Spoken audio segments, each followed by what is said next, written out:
Il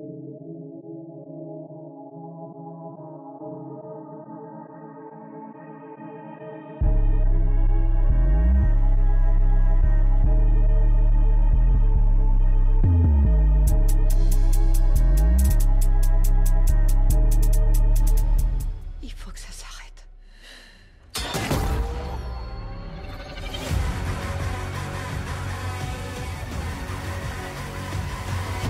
Jinx! T'as fini par retenir le bon prénom. Serette.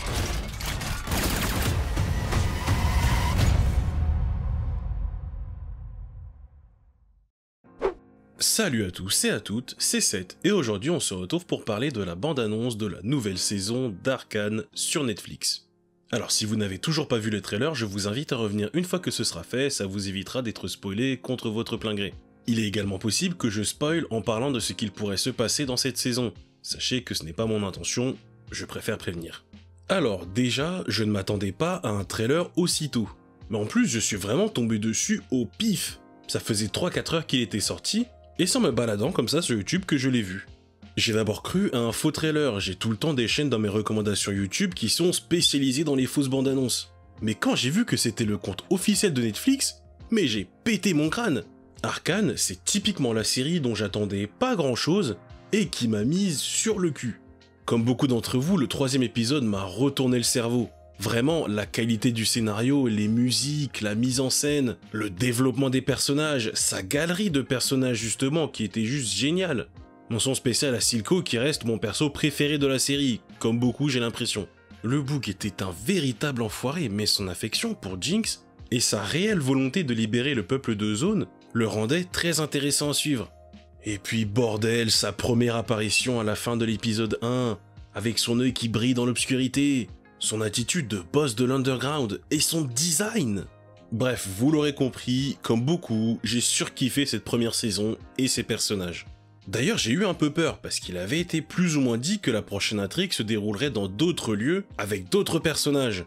Mais après le final qu'on a eu, j'aurais eu la haine qu'on termine avec autant de questions. Est-ce qu'il y a eu des membres du conseil qui ont survécu à l'attaque de Jinx? Quelles seront les conséquences de cet acte? Que va donner la collaboration entre Echo et Heimerdinger? Ou comment la relation entre Vi et Caitlyn va-t-elle évoluer? Je me pose encore plein de questions, alors je suis vraiment ravi qu'il y ait un chapitre final, avant de partir vers d'autres horizons. Mais en vrai, il y a tellement de personnages qui seraient hyper intéressants de suivre, comme on l'a fait avec Vi et Jinx. D'ailleurs, j'aime beaucoup l'univers de League of Legends. Bien plus que le jeu en tout cas. J'y ai joué quand j'étais au collège, mais ça remonte maintenant à une bonne quinzaine d'années. C'était cool, mais j'ai tenu 2 mois avant d'en avoir marre. Je parlais un peu plus tôt des victimes du conseil. Eh bien, j'apprécie beaucoup que le trailer ne nous montre, pour l'instant, aucune trace de Jace, Victor ou Mel. On ne sait donc pas quel est leur sort. Merci, enfin une bande-annonce qui garde un peu de mystère. Mais malgré tout, il se passe énormément de choses durant ces 2 minutes. La mère de Mel semble prête à partir en guerre, sûrement pour venger sa fille, ce qui peut quand même nous indiquer que soit Mel a canné, soit elle est dans un état suffisamment grave pour pousser sa mère à la vengeance. Vi quant à elle revêt l'uniforme de la police de Piltover, et leur équipement semble avoir été mis à jour. Ses gants Hextech ont l'air bien plus performants que ses anciens, et Caitlyn a enfin son fusil de précision. D'ailleurs, je me dis que Jace et Victor sont les seuls à pouvoir confectionner ces armes logiquement. Donc, s'ils ont des nouvelles versions, il y a de fortes chances que ce soit les inventeurs qui les ont créés, et donc qu'ils soient encore en vie tous les deux. De toute façon, je pense avoir déjà ma réponse, ça fait longtemps que je n'ai pas joué au jeu, certes, mais je regarde quand même de temps en temps des trucs sur le lore et sur les personnages. On nous annonce de gros affrontements entre les forces de l'ordre de Piltover et les fidèles de Silco. Déjà, il reste du Shimmer. D'ailleurs, les gardes en scaphandre gavés du produit font leur retour, dont un qui semble bien mastoc et qui va sûrement faire mal.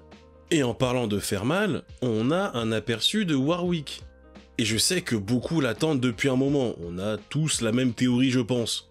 Pour ceux qui préféraient ne pas l'entendre afin d'éviter un potentiel spoiler, je vous invite à retirer vos écouteurs ou à couper le son.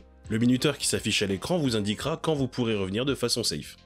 Après que Vander ait été transformé en une sorte de Hulk après avoir consommé du Shimmer, son corps est laissé à l'abandon par les deux sœurs, mais pendant la scène finale, nous montrant tour à tour tous les personnages, un plan sur Singed peut interpeller.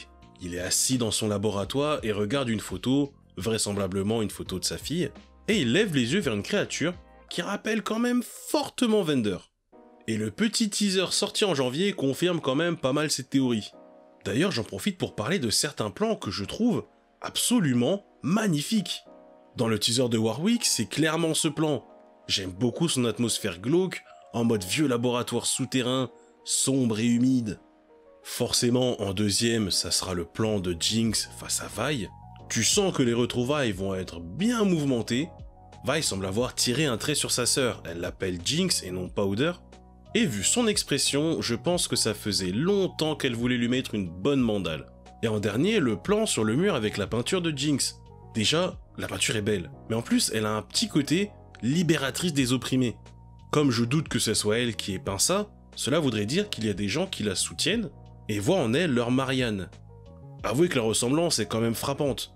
En plus, sur la peinture de Marianne, un des hommes porte un chapeau haute forme, et dans la bande-annonce, le chat stylé et ses hommes ont un peu le même style vestimentaire. Coïncidence. Bon non, j'avoue, là je pars sûrement dans du n'importe quoi en vrai. En tout cas, je suis hyper hypé par cette nouvelle saison, et pour les potentielles prochaines histoires qu'ils voudront nous raconter. Ce sera tout pour ce trailer, merci d'avoir suivi cette vidéo. N'hésitez pas à me dire en commentaire ce que vous en avez pensé, mettez un pouce en l'air, on apprécie toujours. N'oubliez pas d'activer la cloche lorsque vous vous abonnez, vous recevrez une notification lors des prochaines sorties de vidéos. Vous pouvez également me rejoindre sur Twitter, je poste régulièrement des trucs en lien avec l'actualité geek, et je vous dis à bientôt pour une nouvelle vidéo. Ciao les geeks!